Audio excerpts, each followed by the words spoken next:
কাকিমা, ও কাকিমা, মা এই কে গো? মা গো মা, জামা জমেছে। কোথায় ছিলে তুমি কালকে সারা রাত? এই তো ফুটো। এই মালটাই তো সকাল বলে আমার কাছ থেকে 10 টাকা নিয়ে হ্যান্ডেল মেরে গেল।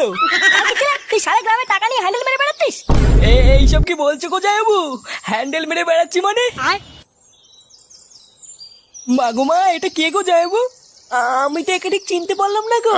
এ কি ঢ্যামনা হোমো গো ফুটো। সকাল বলে হ্যান্ডেল মেরে গেল, আবার বলে গেল পরের দিন আসবো, আর এখন বলে নাকি চিনতে পারছি না। এই কি হয়েছে রে, এত চেঁচামেচি কিসের? এই দেখো বাবা, আমি তোমাকে বলেছিলাম না হোমচ থেকে বাড়ি থেকে বের করো। আজ ভোরবেলায় পুরো গ্রামে 10 টাকা নিয়ে হ্যান্ডেল মেরে বেরিয়েছে। এইসব কি বলছিস?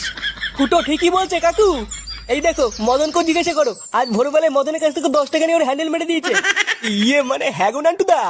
ও, ওই জন্য তো ভাবি আজ ভোরবেলায় অন্ধকার থাকতে এই সরে বাচ্চা আমার সাইকেল নিয়ে কোথায় গেল। তার মানে এই চোদনা আজকে ভোরবেলায় টাকা নিয়ে হ্যান্ডেল মারতে গেছিল। হ্যাঁ, আরে শান্তি ছিল সবাইকে বলে বেরিয়েছে ও নাকি আমার শালা। কি সারা গ্রামে আমাদের মান সম্মান এভাবে গাড় মারছে? এই সবাই মিলে ধরে এই হোমোসাটা ভাঙতা। ইয়ে মানে মেশমশাই, আমি কিছু করিনি।